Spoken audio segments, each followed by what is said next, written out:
All right. Huzzah! We are live on YouTube. Hello, everyone. Yes, thank you, Buddha. Yeah, you know where it is. Hi, Enko. You're excited to read with everyone today? Heck yeah. Me too. Me too. Because we are finishing our book, finishing our story. We've only got 3 chapters left, and I am very excited. So, oh, thank you, Tyra. Thank you. It's been all right so far. You know, not much before this point aside from doing some laundry and getting ready for stream. But, not bad. How about yourself? And yes, welcome back, YouTube. And also a reminder to my lovely bookworms on Twitch. If you are able to open up the YouTube stream, that really, really helps in terms of accruing those watch hours, which is what I need to unlock the YouTube Partner Program. So it's a pretty big deal. And I appreciate all of that support. Yes, and yes, thank you, Sean, you remembered. We're trying out having that as the pinned comment. Now over on YouTube, I'll pin the comments with the book that we're reading. And over on Twitch, if you ever want to pull up the link or just information about the book we're reading, it's always !book. So you can always use that, and I update it when we switch books. So yes. Sean, Pidge, Buddha, Deep Fried, thanks for watching over on YouTube. Okay.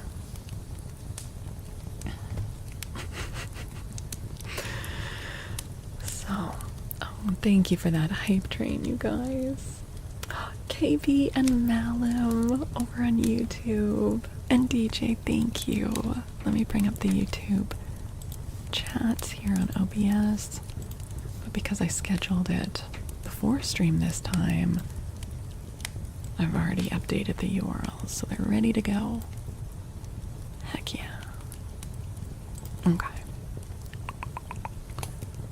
There we go.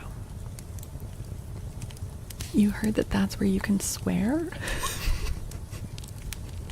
I mean, you're allowed to swear on Twitch. Oh, Jagged. Work's been kicking your butt lately. Oops. I'm sorry for saying the word butt. Censorship. Oh yeah, switch from top chat to live chat. That should not be a default thing. Oh. It just brought in Malum saying fuck. Alright. Fidge, why are you being a creeper? Do I need to take away your moderation privileges? Oh really? Wait, BTTV, does it integrates with YouTube as well? And it can control that? Is this the thing that pushes me over the edge and gets me to install BTTV? Is this the thing? Oh shit. You can be a creep without a shield. Yeah, but I feel like it sends a message if you go into a chat and the mod is being a creep. I feel like that sends a message about the tone.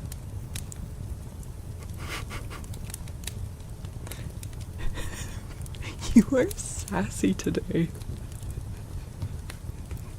Damn. Okay, one sec.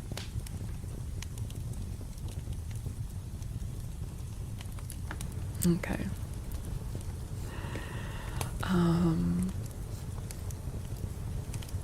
I did, M. Horn. I will do my best. Hi, Casey King. Hi, good to see you. All right, we are jumping into the last few chapters of The Hidden Staircase, the Nancy Drew mystery through which we have been reading. So we're starting with chapter 23 tonight. Now, you can download this book or just open it in a browser tab if you'd like to read along, either pinned in your YouTube chat or in the description box down below, or here on Twitch with !book. You can pull it up whenever you want. Make sure to like, share, and subscribe. Which share? I don't know about that. Hi, Sean. Hello. Welcome back. How are you doing? Oh, you're coming home from Florida. Okay. All right. I think that's common to have those mixed feelings after a vacation. Part of you, like, can't wait to get home, but it's also sad to leave the vacation. Ash, thank you for dropping that YouTube lurk. Heck yeah. Yeah, we are up to 9 viewers on horizontal and 4 viewers on vertical. Heck yeah.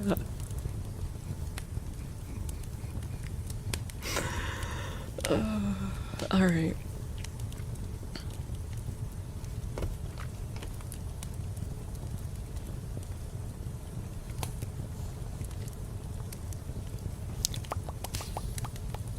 Hi, Indy J. Okay.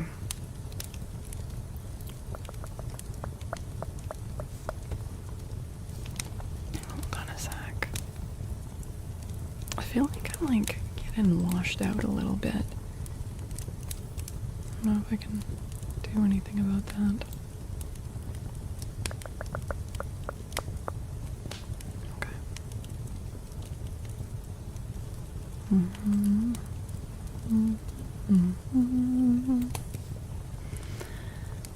You're also tubing. Thank you, Artax. Thank you, thank you. Maybe it's just because I'm wearing like less eye makeup tonight. I don't know. Okay.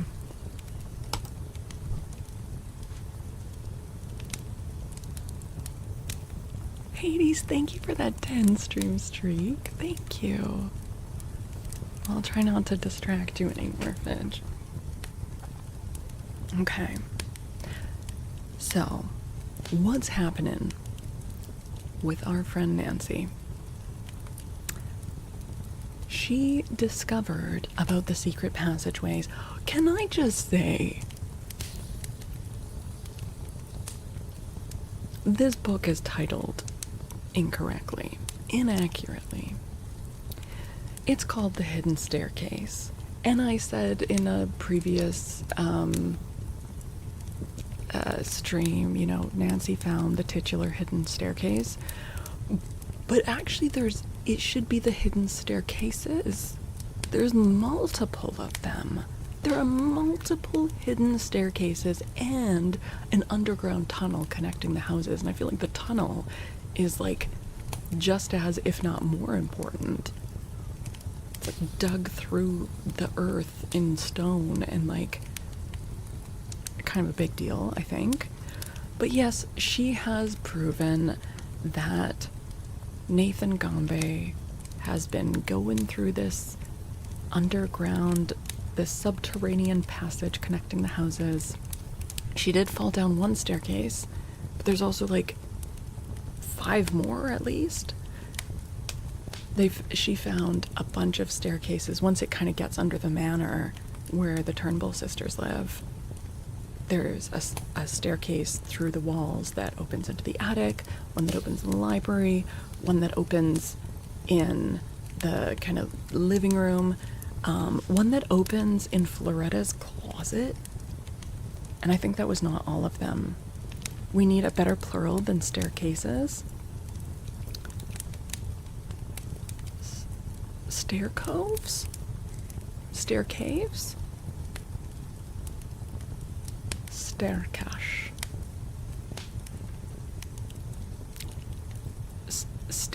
Staircy? Stairkai?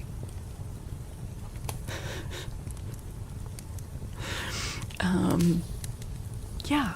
So she has proved that, and the sisters, she's proved it to the sisters. They believe her. They're no longer.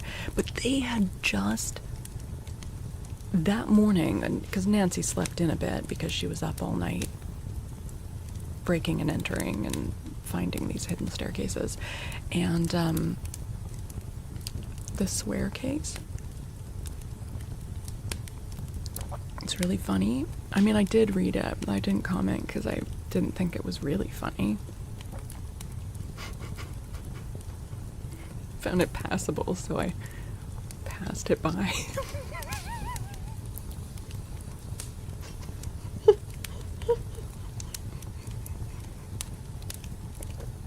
Sorry, Fidge.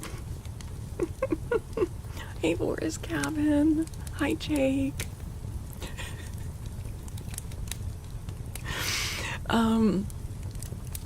That morning, while Nancy slept, Nathan Gombe came to the sisters' house again, once again offered to buy their house really cheap, and they agreed. Because at this point, they're like, well, we're leaving. Nobody else is going to want to buy it because it's all haunted. We can't stay here another night. So even though it's like way under what it would otherwise be worth, we're just going to accept his offer. But they did not sign the papers yet. Nathan said that he will be back in the afternoon with the papers to get them to sign. And Nancy's like, well, don't do that. And they hop in her powder blue roadster to go into town to get the police. Because the Turnbull sisters don't have a telephone. So they have to go into town to talk to the police. What's your favorite thing about the new PC? That it works.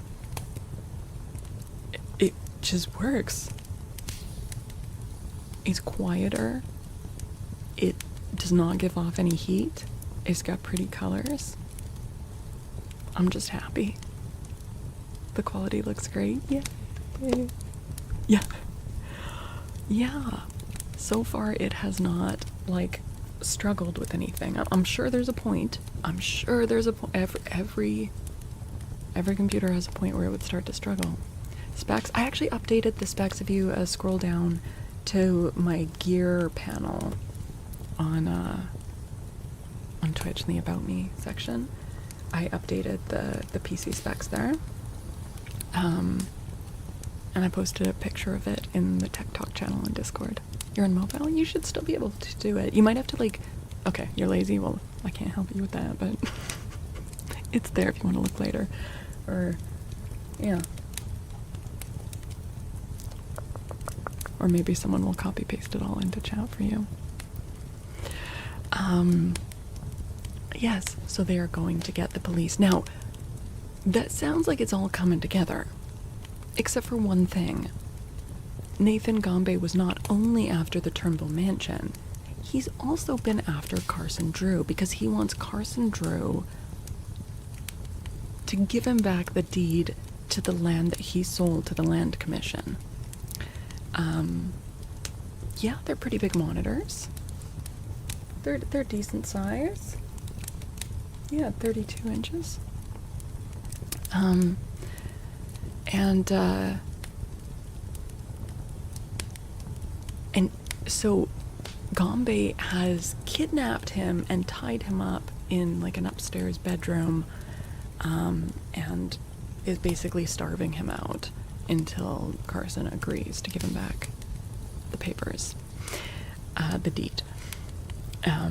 Nancy walked right by the door of the room where her father is tied up, but she has no idea he's there. She knows he's missing and she's worried about him, but she has no idea that Nathan Gombe has anything to do with it. And it's just honestly a total coincidence that these two things are happening, like that Nancy is helping the Turnbull sisters and that Carson happens to be her dad. Like, they're kind of two separate issues, and Nancy just is affected by both of them. It reminds you of the plot of Scream. Well, I haven't seen Scream, but I will say that I was surprised by like how kind of dark these get for kids' books, and how like truly creepy Nathan Gombe is. Like, Eliza, oh my goodness, thank you for the raid. Welcome in. Eliza Task, hi. Nancy Dark, it gets kind of dark and worrisome. Welcome in, Raiders. Oh my goodness. Hi, Alejandro. Hi, King Cat. You guys, make sure you are dropping a follow for Eliza Task. Eliza, were you guys doing co-working? What were you guys getting up to today? Welcome in. Cassie X is here. Yes. Yeah, I know. You did some art study and then echoes? Nice. I've been doing pretty well. You guys have come in at a wonderful time. By the way, for anyone new here, I'm Faolkor. We do a mixture of traditional ASMR triggers and reading as part of that. We do cozy story time, and we are just getting into the reading segment of our stream, and we're going to be reading the final few chapters of The Hidden Staircase, which is a Nancy Drew mystery. A lot still has to happen. They need to thwart and capture the bad guy, and she needs to discover that her dad is tied up and imprisoned in a room in his house. Artax, thank you so much for gifting a sub to Eliza. Yay.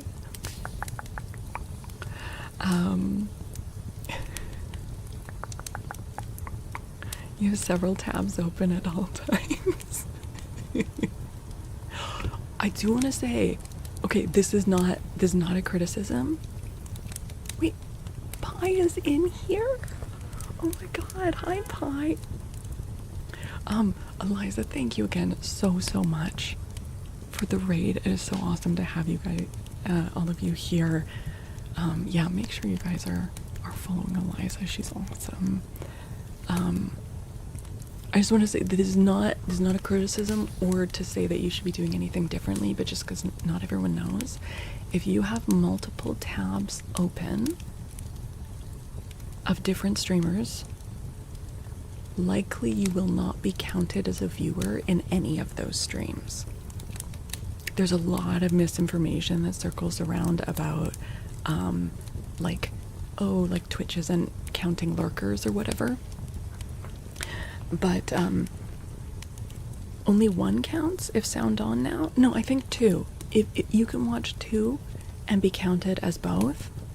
And depending on the scenario, like if you're in like if you're living in a dorm room, or like, do you know what I mean? Like some places it might be more than two, but for most people in a normal living situation, two. If you go over that, then not only does it not count your view for the streams you're watching over that, but you stop being counted, because to the system you begin to look like you are a bot. Now, if you're fine with that and you want to have all those tabs open, go wild. But just you see a lot of people being like, oh, like lurkers aren't being counted, I'm not being counted in my friend's stream or whatever. But you know, a lot of people, there's apparently an extension that you can set up so when the streamers you follow go live, it automatically opens a tab. And people often do this because they want to be supporting their friends and the streamers that they like. It's coming from a place of wanting to support, which is why I try to tell people about it, because that might be like going against what you're trying to achieve, just as information. Yeah. They might be combating view botters. Yeah, apparently they're trying to crack down on it more. Okay, Eliza, have a good meal and a good night. Thank you again.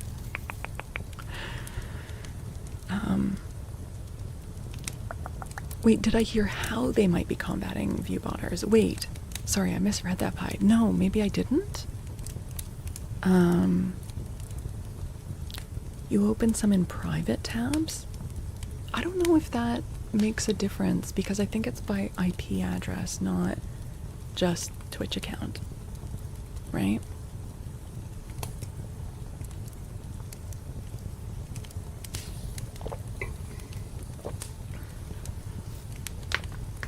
Anyway, right. So, we are currently in the roadster as Nancy Drew is driving the Turnbull sisters into town.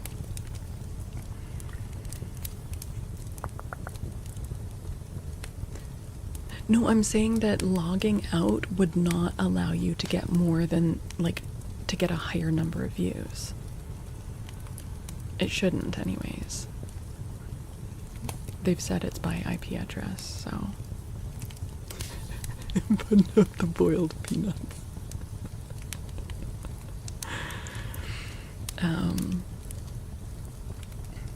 If they think somebody's view botting. Oh, yes, I did see that. They plan on counting the streamer's viewer count until they can be sure they're not view botting. Yes, I have seen that. That's interesting. We'll see how that goes. Now, if you know that, because some people have been really worried about this, if you know that, like, your spike in viewers was not due to view botting, like, if, for example, you put out a TikTok that went viral and then you had a bunch of people come to your next stream and you had a much higher viewers than usual, you can always appeal that and explain it and they'll remove the cap. So, apparently. Okay, let's dive in. Chapter 23. Notifying the police. Oh, if only we had installed a telephone at the mansion, Rosemary fretted, as Nancy Drew's roadster sped along over the smooth road toward Cliffwood. Isn't there any house along the road where we can stop to call the police? Nancy questioned. It would save us considerable time. Rosemary shook her head. There aren't any houses until we get almost into Cliffwood. Well, then we may as well drive straight to the sheriff's office, Nancy decided. It's only a short distance anyway. A few minutes delay ought not to make such a big difference. But it may, Floretta declared uneasily. I don't believe Nathan is beginning to be suspicious. Otherwise, he wouldn't have come to us this morning with the offer to buy the house. Nancy did not respond, but concentrated her attention upon the road before her. In exactly 12 minutes flat, she brought the automobile to a quivering halt in front of the sheriff's office. Switching off the engine, she sprang from the car, and with the Turnbull sisters close behind her, ran into the building. The sheriff, the picture of repose, with his feet comfortably placed on the top of a roll-top desk, was laughing and talking with several men who were seated about the room. As Nancy Drew and the two women came in, he swung his feet to the floor and eyed them with respectful attention. "Anything I can do for you?" he inquired. Without mincing words, Nancy quickly told him of the strange things that had happened at the Turnbull house and of the discoveries she had made.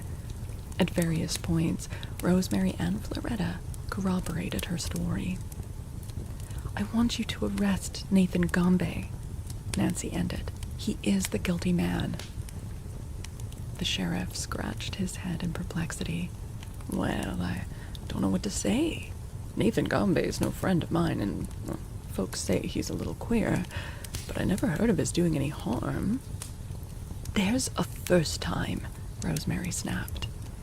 "He's just a clever crook, that's all," Nancy declared impatiently. "Don't you believe our story? We can show you the staircase." "Yes, I believe your story, all right," the sheriff said hastily. Wait. Okay, I don't know if this is a typo or it's a contraction that doesn't exist anymore. It says, I decent proceed. Is that supposed to be like daren't? Is that a typo, or was decent a word? Hold on, I gotta look this up. I gotta look it up, I'm too interested.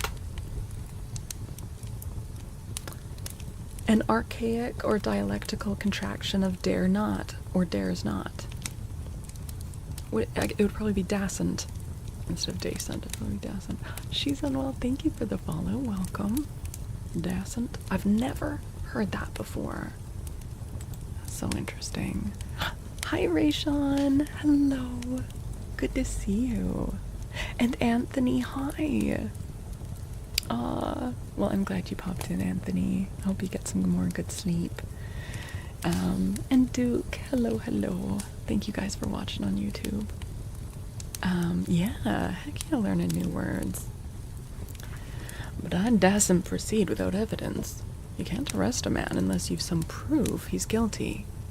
What more proof do you want? Rosemary interposed tartly.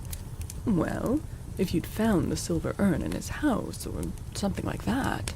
If my father were here, he'd convince you all right, Nancy said with rising temper. Your father? Yes, Carson Drew. Do you know who my father is? My father will hear of this. Yes, Carson Drew. You don't mean Carson Drew, the lawyer from River Heights. You're his daughter. I am? Well, that's different. Well, this is why she uses it. Apparently it fucking works. I can call you Ray Ray? Okay. I never know what to do when people have different names on Twitch and YouTube, if I should just use what's there or not. Hi, Pasoka. Good to see you. Yeah, she said it out loud. Well, that's different. Why didn't you say so at first? Well, what has that to do with the case? Well, I reckon a daughter of Carson Drew knows what she's about. If you say Nathan Gombe is a crook, I'll take your word for it. What? That's crazy, right? Like, I don't know. That seems like crazy logic. He's like, to hell with due process. You're Carson's girl? Well, it seems to me you've taken plenty of time to make up your mind, Nancy said sarcastically. The sheriff, thus goaded to action, turned to the other men in the room. His indolent manner fell from him. Come on, boys, he shouted. Turning to Nancy, he ordered, You lead the way, and we'll follow. Nancy nodded, and with Floretta and Rosemary, hurried outside to the waiting roadster. I never could stand that sheriff, Rosemary commented. You can see now why we didn't like to put the matter in his hands before. He would have made a mess of it. I can see all right, Nancy admitted dryly. She sprang into the car, and the Turnbull sisters climbed in beside her. She started the motor and waited impatiently for the sheriff and his deputies. The moment the police car was ready to leave, she shifted gears and was off. As the two cars raced down the side streets of Cliffwood, many passers-by turned to stare curiously after them. Nancy did not notice, for she was intent only upon one thing, and that was to reach the old stone house before Nathan Gombe had an opportunity to escape, or to hide the booty he had stolen from the Turnbull mansion. The sheriff may be stupid enough to refuse to arrest him unless he finds evidence on the place, she thought, in disgust. Yeah, heaven forbid the police want evidence for the crime. Like, I know Nathan is the bad guy, and, like, Nancy is correct about this, but, like, the cop was correct that, like, he does need evidence, you know? You can't just arrest someone on a hunch. We stand a Nancy Drew, but girl. Oh, man. Okay. She drove swiftly and soon came within sight of the gloomy old stone house owned by the miser. Believing that it would be wisest to approach cautiously and not give an alarm, she slowed down. To her chagrin, the police car raced ahead and roared down the driveway. It came to a sudden halt in front of the house. The sheriff sprang from the automobile and turned to his men. "Surround the house," he ordered crisply. "We won't take any chance of letting that old boy get away." "Why does that sheriff have to be so dramatic?" Nancy murmured in alarm. "After all this noise, it will be a wonder if Nathan Gombe doesn't slip through the secret tunnel and escape. That will ruin everything." I mean, then he would just end up at the other house. He wouldn't really escape. Impatiently, she opened the door of the roadster and started to get out, but Floretta held her back. "Don't go," she begged. "There may be shooting." Nancy's like, "I don't mind being in a high-stakes gun chase. I've got a gun." Nancy permitted herself to be pulled back into the safety of the automobile. From there, the three watched the sheriff with misgiving. They saw him walk up to the back door and knock. When there was no response, he knocked again. He tried the door, but it was locked. Then he peeped in at the kitchen window. "No one at home," he muttered in disgust, turning away. Nancy could stand it no longer. Springing from the roadster, she ran toward the sheriff.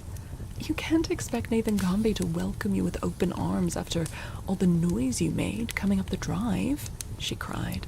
"He'd be more apt to welcome you with buckshot. He's probably watching now from an upstairs window. We'd all make good targets." The sheriff glanced anxiously upward and stepped closer to the house. "Oh, it's pretty serious business to go breaking into a man's house," he said, somewhat crestfallen, "unless you're mighty sure you've got the right man." "Nathan Gombe is the right man." "Well, maybe he is. I don't know." The sheriff's old doubt was returning to assail him anew. "I suppose I could ram the door, but I don't like to do it." "I'll assume the responsibility," Nancy said shortly.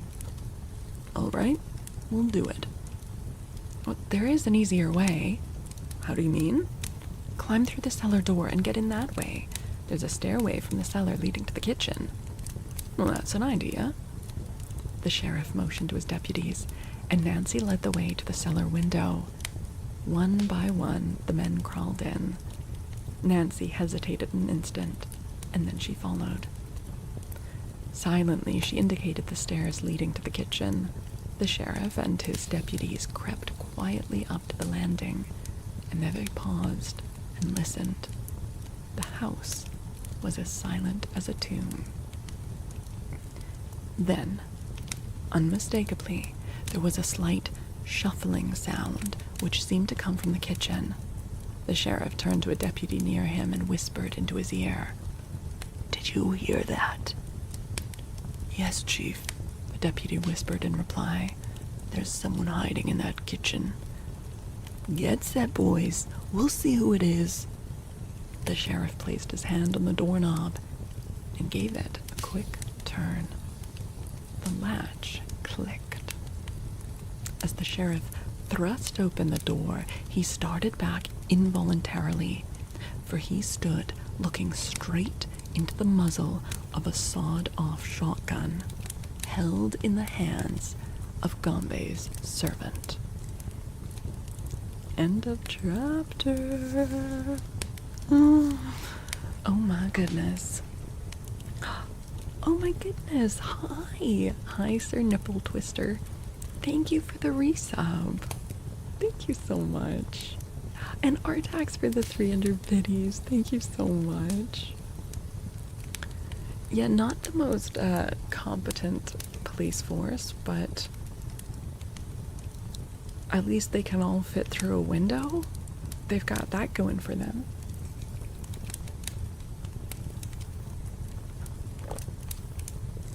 Hi, Brian. Hello, hello. You guys, this is not an actual break. I just need to close the window and get a cushion from back there. This will be like less than a minute break. I'll be right back.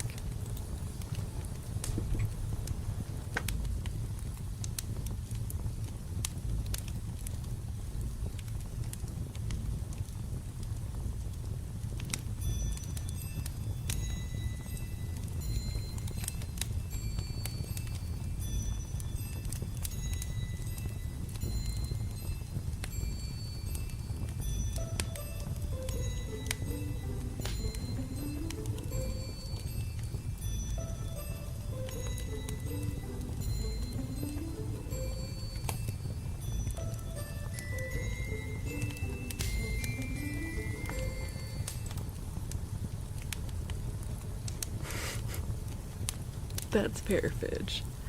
Sorry guys, I don't always change scenes when I get up to do things like that, but I'm not wearing socks. You don't get that shit for free. Can't they detain this guy on suspicion of criminal behavior? Yeah, I guess, yeah. Okay. Chapter 24. Nancy leads the way. The old woman advanced threateningly, her face convulsed with rage. "You get, white man," she ordered, "or I'll fill your system full of lead." Somewhat sheepishly, the sheriff retreated. He dared not reach for his own revolver, which hung in its holster, lest the woman carry out her threat. As he backed away,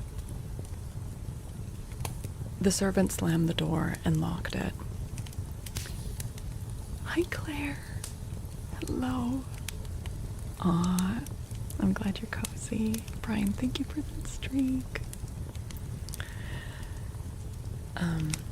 Well, I reckon we'll have to take the place by storm, the sheriff muttered to his companions. "She's locked the door. We'll have to ram it.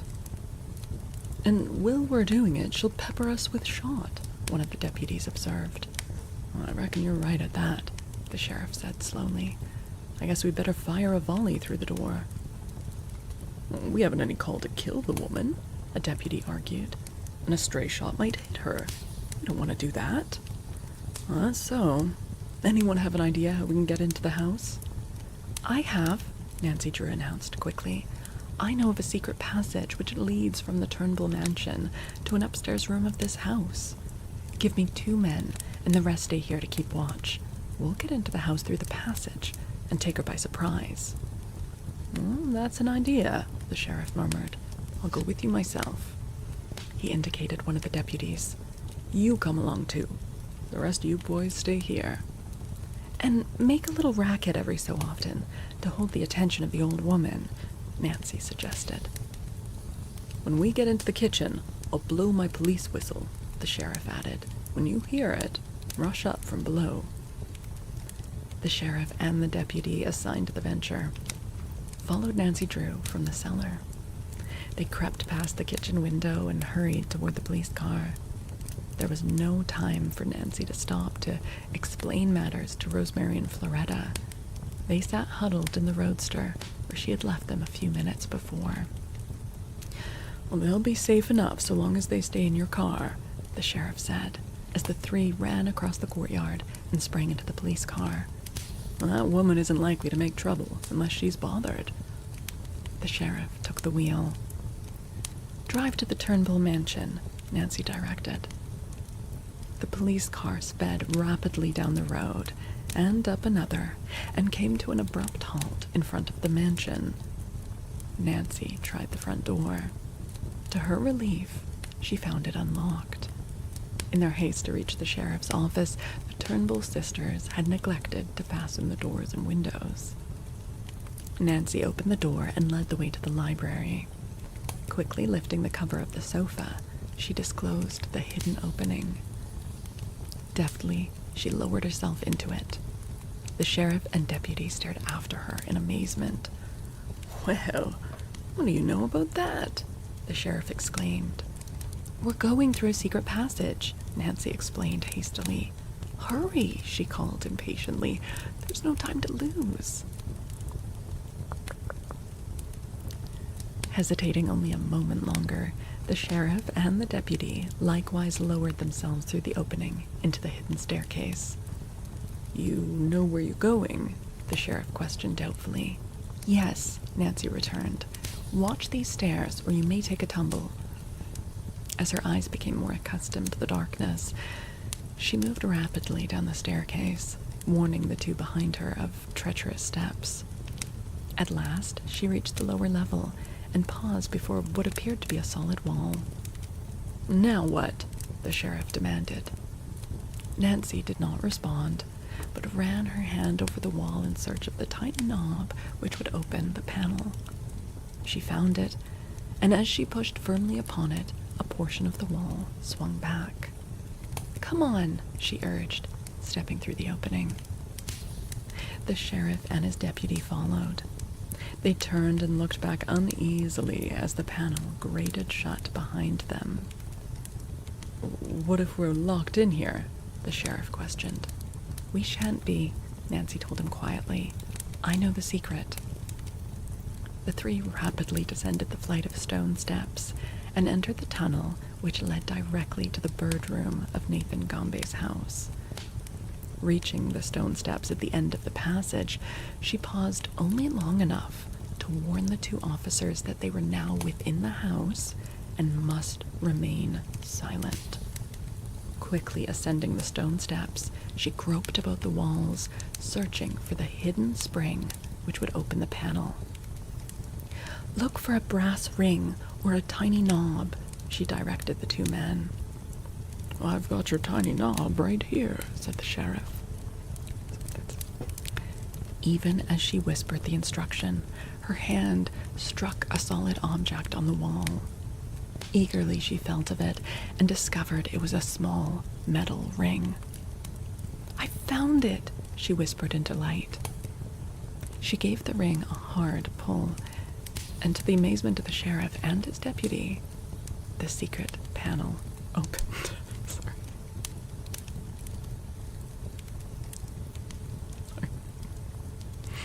The secret panel opened. That line was not in the book, you guys. That was just me being silly. Sorry.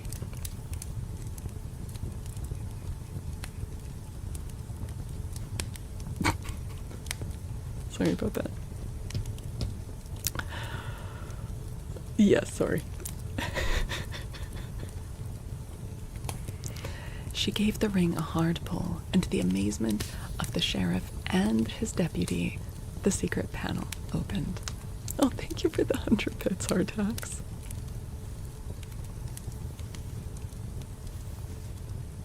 Nancy stepped out into the light and motioned for the two men to follow.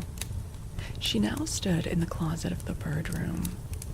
Cautiously opening the closet door, she peered out.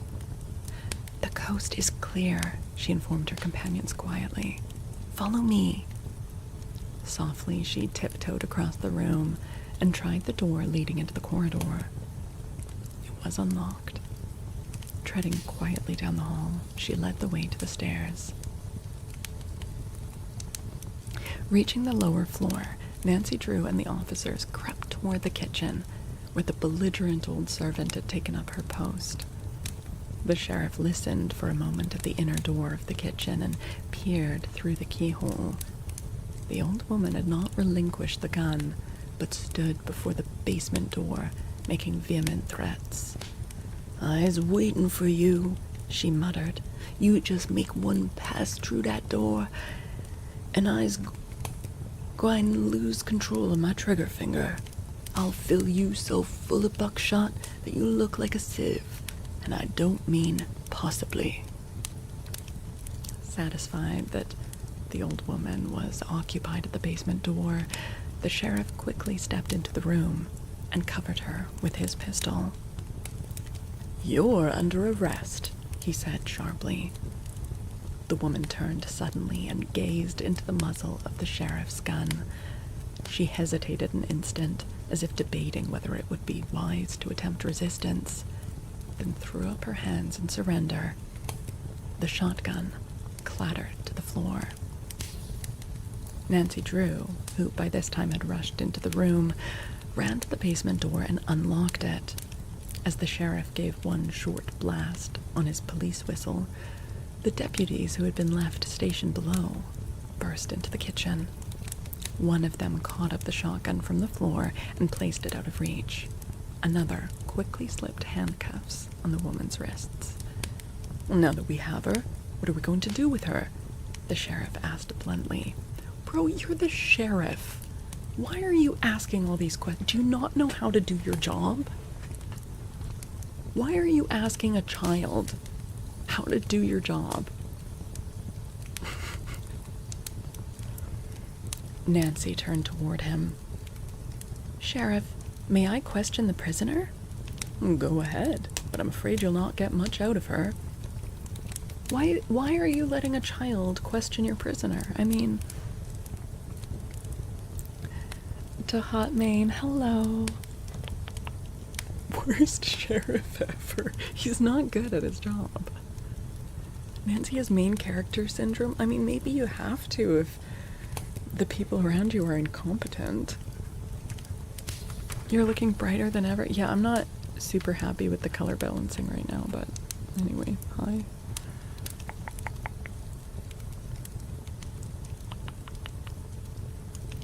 Oh, you like it? Oh, thank you. Thank you, Sky.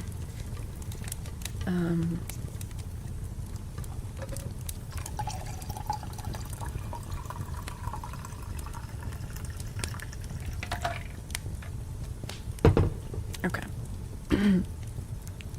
Oh, thanks. Yeah, oops. This water jug is blocking it. I guess I can move the water over here.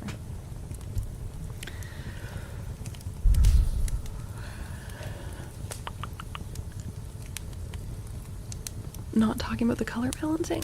Oh, okay. I'm wearing a little less eye makeup, maybe. But thank you. Okay. I'll try anyway, Nancy said, smiling. She faced the woman and demanded, Where is Nathan Gombe? Well, how come you asks me? I ain't keeping track of that man, just 'cause I works here. You're not fooling anyone, Nancy replied sharply. I know that you are not only Nathan Gombe's servant, but his partner in crime as well. The woman assumed an innocent expression. How you talk? Crime? What you mean crime? That's just an old colored woman who makes her victuals workin'. You can't bluff me with your scary talk. I want to say again, I've said this in previous streams, her dialogue is heavily written like in dialogue. Like it's written in a like dialect, like the spelling and everything. I'm not just like choosing to do this voice for her. And I'm also skipping over several instances of racially loaded language in this, but if you are reading along, you will see that. Anyways.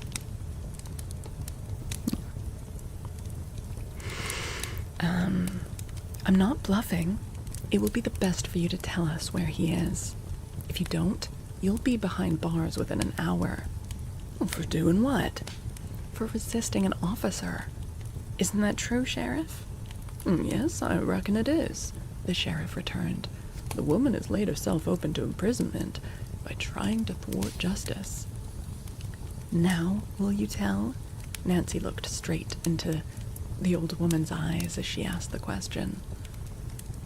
For a moment, the woman met her gaze defiantly, and then a frightened look came over her face, and she began to whine. Well, I'll tell. Don't send me to no jail, she implored. Please, Mr. Sheriff.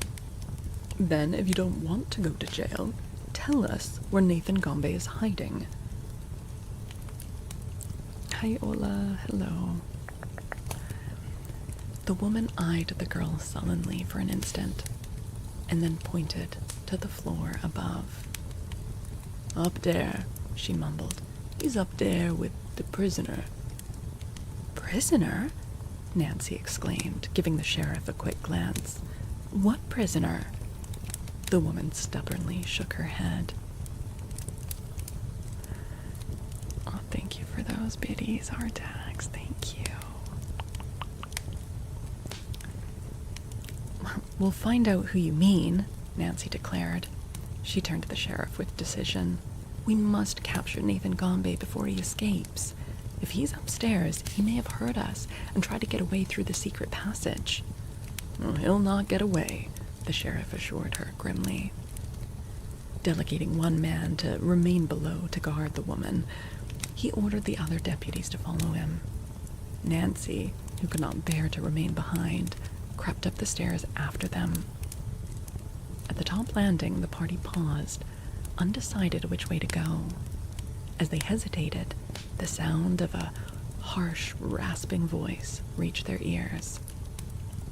"Listen," Nancy commanded in a tense whisper.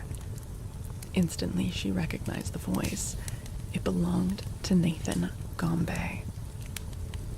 As she listened intently, the man began to speak again, and she caught the words distinctly. "I'll give you just 1 minute, Carson Drew. If you don't sign that paper before then, I'll..." Nancy did not hear the rest of the threat, for Nathan's voice had dropped to a lower pitch. What could it mean?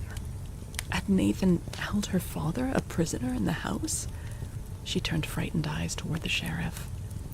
"They're in that room," she whispered, pointing to the chamber in which her father was imprisoned. The sheriff nodded, and with his pistol held for instant use, moved softly toward the room. Quick as he was, Nancy was ahead of him.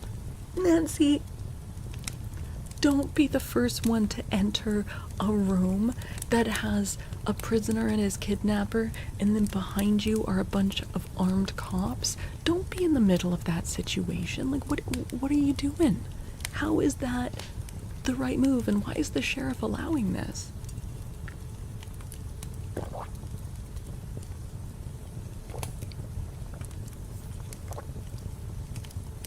Crazy.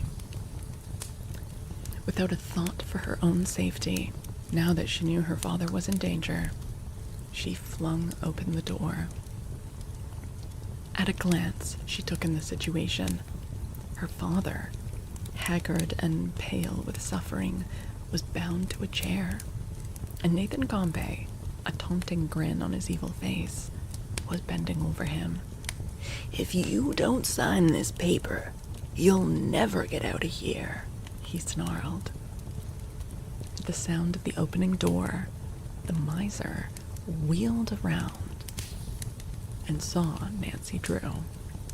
As he instinctively retreated, she advanced. "The police will have something to say to you," she said tensely. As Nancy Drew spoke, the sheriff and his men closed in around Nathan Gombe. "Your game's up," the sheriff announced, covering the miser with his pistol. End of chapter. Let's dive right into the next one. Chapter 25. Captured. Nathan Gombe's shifty eyes roved to the door, and suddenly he made a spring for it. One of the deputies caught him roughly by the arm and dragged him back. "Oh, no, you don't. Handcuff him," the sheriff ordered. The miser saw that escape was cut off entirely. As the realization came over him, he wilted and offered little resistance when the handcuffs were snapped upon his wrists. Nancy immediately lost interest in the miser and ran to her father. Frantically, she began to work at the ropes which bound him to the chair. "Oh, Dad," she murmured brokenly. "Are you hurt?" "I'll be all right." Carson Drew forced a wan smile. "Couldn't have stood it much longer, though, if you hadn't come just when you did." With the aid of one of the deputies who had a knife, Nancy quickly cut the ropes and set her father free. In relief, he stretched his cramped limbs. Slowly getting upon his feet, he took a step forward and would have collapsed had Nancy not helped him. Wearily, he sank down upon the chair again. "Legs feel paralyzed," he complained. "Don't you want me to call a doctor?" Nancy asked as she began to rub the cramped muscles. Carson Drew shook his head. No, I'll be all right after a while. I'm just weak. If only I could have a glass of water.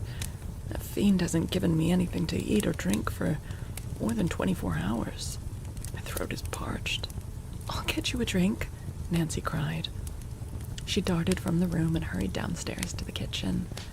Pumping a cold drink of water at the sink, she paused only long enough to step to the outside door and call Rosemary and Floretta Turnbull, who were still waiting anxiously in the roadster. They came in response to her summons and followed her upstairs. "Tell us everything, Dad," Nancy begged as she gave her father the glass of water. Hi, Raiders. Welcome in, Black Drake, and thank you guys for the rave. Hi, Maddie. Good to see you. You guys, this is the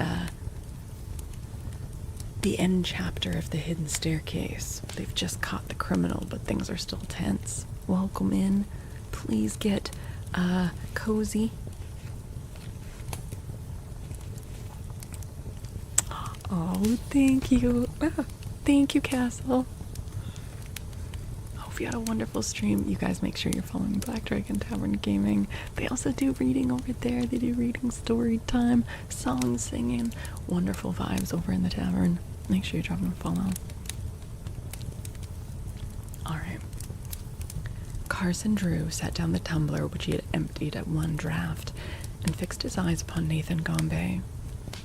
That man induced me to come here by trickery, he explained, a hard glint coming into his eyes. He has tortured me here for several days, trying to force me to sign over money to him. Well, he won't try any more of his tricks, the sheriff broke in. We'll have him behind prison bars inside of 20 minutes. He turned to the prisoner. What have you to say for yourself? Nothing, Gombe muttered sullenly. Do you admit that you were trying to get money which did not belong to you? Carson Drew questioned sharply. Nathan Gombe did not reply. Well, you'll talk all right when we get you to the station, the sheriff told him harshly. It's no use to deny your guilt. You were caught in the act. He picked up a piece of paper from the table and glanced at it. Is this the agreement he was trying to force you to sign, Mr. Drew? The lawyer nodded. Yes. You wanted me to turn over a large sum of money and then promise not to prosecute. The sheriff folded the paper and put it in his pocket.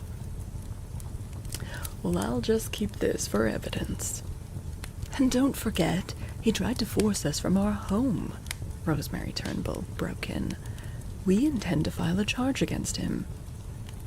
Well, I didn't mean no harm, Gombe grunted. Oh, no, Rosemary retorted sarcastically. I suppose those nightly visits of yours were merely friendly calls. Well, I thought I saw an easy way to make a little money. I offered to buy your house. Yes, at your price, Floretta sniffed. It was a cowardly trick. To try to cheat two women, Carson Drew observed. He nearly succeeded, too, Rosemary declared feelingly.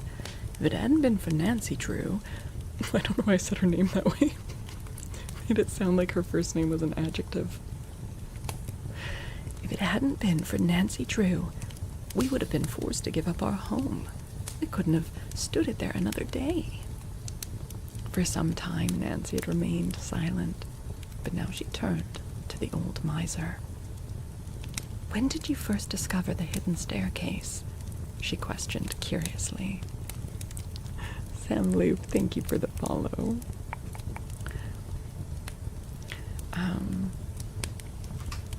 Nathan hesitated, as though debating whether or not to tell.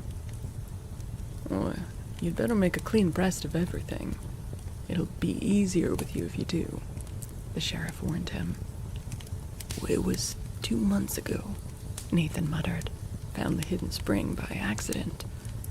You explored the staircase and discovered that it led to the Turnbull mansion. Gombe nodded.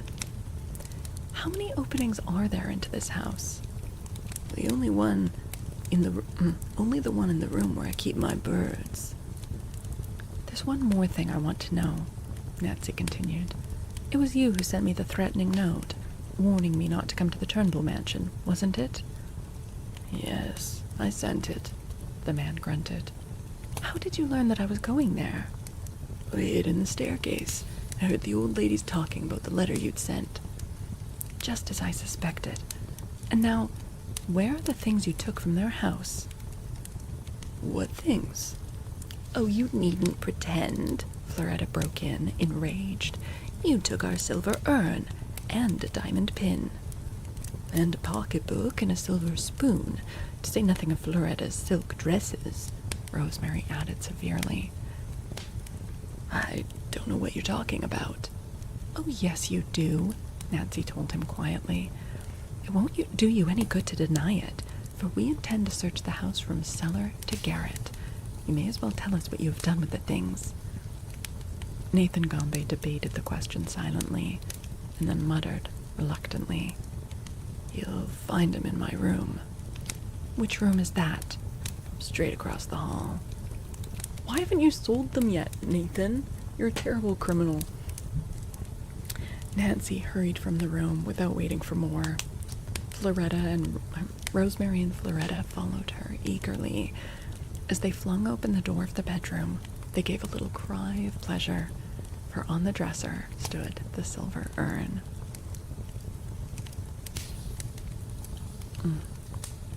Oh, what a relief, Rosemary cried, rushing forward and snatching it up. It's a wonder he didn't try to dispose of it.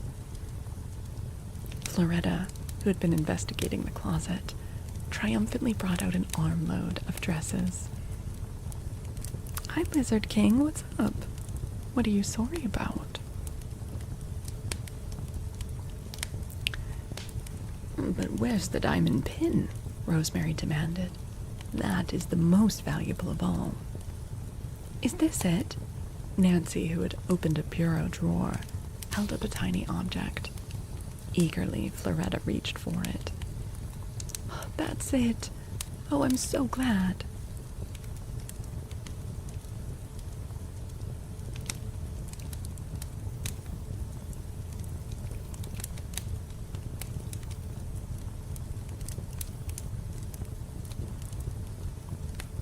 What are you saying?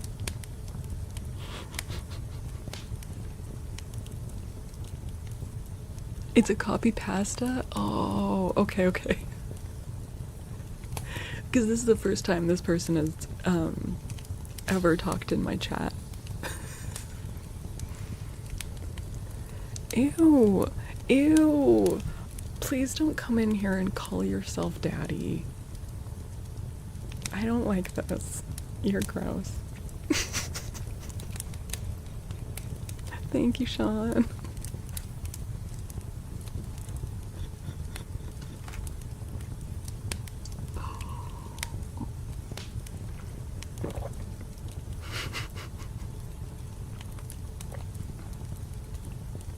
Hey, Floral. You've seen the same pattern? Okay. It's hard to tell because, like, sometimes you get copy pastas, but I have had before people come in and they say things that sound really personal that are not true, but it's like they're trying to make it sound like they know me in real life. You know? I mean, that was not an accurate story, but like to someone else reading the chat, they might think it's, do you know what I mean? Like just to create an awkward vibe. Yeah. Oh, I am Horn, that's wonderful. Glad to have you back often. Yay! Nat, how you doing? Yeah, one thing I'm like pretty strict on is like anyone who says anything that implies that they know me in real life, whether it sounds true or whether it's like completely false, I have no patience for that. Yeah. Oh yeah, there's lots of weirdness. Yeah, anyways. Okay, let's see what happens.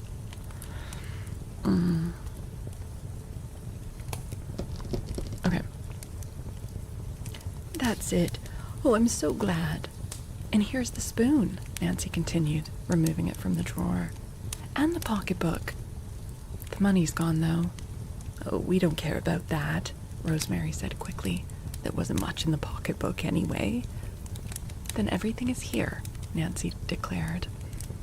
Armed with the booty, the three returned to the chamber across the hall and disclosed their findings.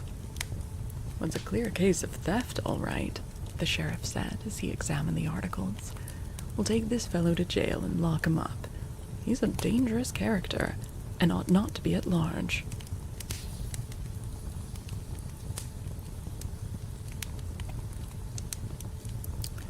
I'm sorry, there is a particular racial word that keeps getting used, and it's just like not one that I've really seen much of ever before, and it keeps catching me off guard every time I see it. Okay, how about the old woman? Nancy questioned. She's an accomplice.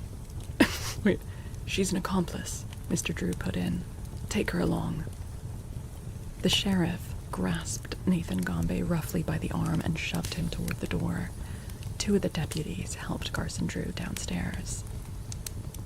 The old miser and his servant woman were put into the police car, and the sheriff and his men drove away, leaving Nancy and her father to say goodbye to the Turnbull sisters. We'll see to it that the various openings in the staircase are boarded up, Rosemary told the lawyer. With Nathan in jail, we probably will never be bothered again. She regarded Carson Drew anxiously. You don't look a bit well. You're in no condition to return to River Heights tonight. I think I can make it, Carson Drew replied. Nonsense. You must spend the night at the mansion. Floretta and I will be delighted to have you. A good rest will do wonders for you. You need a good meal, too. To tell the truth, I don't feel very strong, the lawyer admitted. Are you certain it won't inconvenience you if I stay? Of course not. What a thing to ask after all your daughter has done for us. No, it's all settled. You must stay at the mansion until you have recovered your strength. And we'll promise you there will be no ghost to trouble you, Floretta added with a laugh. So it was decided. Nancy helped her father into the roadster and drove him to the mansion. As soon as she saw that he was comfortably settled on the sofa, she returned for the Turnbull sisters. Although Carson Drew had suffered a great deal at the hands of Nathan Gombe, he had received no permanent injury. His strength gradually returned, and he began to walk with less difficulty. Food and rest accomplished wonders. After a good night's rest, he appeared at the breakfast table and announced that he felt able to travel. Oh, we were hoping you would stay another day, Floretta said regretfully, after the lawyer had announced his decision to return to River Heights that morning. I'm afraid I must go, the lawyer returned. My business has been neglected the past week, you know. By the way, have you heard anything more about Nathan Gombe? The entire story is in the morning papers. Rosemary turned to Nancy with a warm smile. Haven't seen them yet. Not yet, Nancy admitted. You're certainly in the limelight, Floretta told her. Evidently the reporters learned everything from the sheriff. Nancy caught up one of the papers, and as her eye scanned the story on the front page, a deep flush crept into her cheeks. Mercy, I don't deserve all the credit, she protested modestly. Indeed you do, Rosemary told her firmly. She glanced significantly at Floretta, who nodded firmly. Well, I hardly know how to begin, she went on, addressing Nancy with some hesitation. But I want you to know how much Floretta and I appreciate what you've done for us. I was glad to do what little I could, Nancy declared graciously. It was really fun for me. I thoroughly enjoy a mystery, though for a time I thought this one would prove my undoing. We want to reward you for what you did, Rosemary went on earnestly. Oh, I don't want any reward, Nancy exclaimed. You know, we discussed that before. We were afraid you wouldn't take money, Floretta sighed. So we've decided to give you a little gift as a remembrance, Rosemary continued. We want you to accept our silver urn. Your urn, Nancy gasped. Oh, I couldn't do that. Why, it's a valuable heirloom, and you prize it highly. We want you to have it, Floretta insisted stubbornly. We'll feel hurt if you don't take it. It will serve as a reminder of your adventure in the mansion, Rosemary coaxed. Please, take it. As she spoke, she picked up a wrapped package from a table and handed it to Nancy. If you insist, I'm afraid I can't refuse, Nancy said as she accepted the urn. There's nothing in the world I'd rather have. This will make my second trophy. I'll keep it on the mantel with the clock. After thanking the Turnbull sisters for the gift and for their generous hospitality, Nancy and her father departed. Floretta and Rosemary watched them until they had disappeared down the road. Wait, thank you for the streak. Thank you. And Ellie, it's so good to see you. For a time, Nancy and her father rode in silence, and then Carson Drew turned to his daughter with a look of deep admiration in his eyes. That was a neat piece of detective work you did, he said. Well, everything turned out all right, Nancy admitted. But when I was going through that dark tunnel the night I discovered it, I told myself I'd never dabble in another mystery as long as I lived, if I ever got out of there alive. Do you intend to live up to that? Not if I can help it. But now that you are safe and the mystery is solved, I'm aching for another one. I suppose that's all the good it will do me, though. Oh, I don't know. Mr. Drew smiled. This affair has won you quite a reputation. Indeed, Nancy Drew's days of adventure were by no means over. Before many months had elapsed, she was destined to be involved in another mystery case, equally as baffling as the one she had just solved. Readers who wish to follow her strange adventures may do so in the next volume of this series, entitled The Bungalow Mystery. But as Nancy Drew drove along the smooth road, she had no idea what was in store for her. And so it was that a semi-melancholy expression settled over her face. Carson Drew, who noticed the look, laughed aloud. You're a true daughter of your old dad, all right, Nancy. Pining for another mystery before you're well out of this one. Oh, well, I wasn't pining exactly, Nancy declared gaily, resolutely shaking off the mood of despondency which had claimed her for the moment. I just couldn't help thinking that perhaps this would be my last chance to solve a mystery. And I do enjoy detective work. Don't worry, opportunity will come knocking at your door sooner than you expect. Her father told her lightly. A good detective is always in demand. Meaning that I am that? Nancy demanded, a happy light in her eyes. Carson Drew nodded and gazed tenderly upon his daughter. Meaning that I am mighty proud of you, Nancy. From this day on, I intend to turn over my mystery cases to you. His eyes twinkled mischievously. As a detective, you have me backed completely off the map. The end.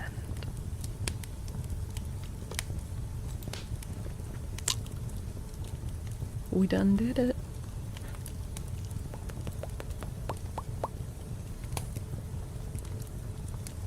Oh, I've always hated the word bungalow. It just sounds gross. It sounds like really bouncy bookers or something. I don't know. It just sounds nasty.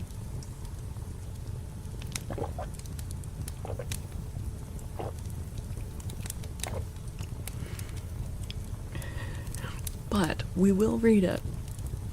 Not next. We'll read something else in between. But we will read it. It sounds made up. Yeah. Yeah, it doesn't sound right or real.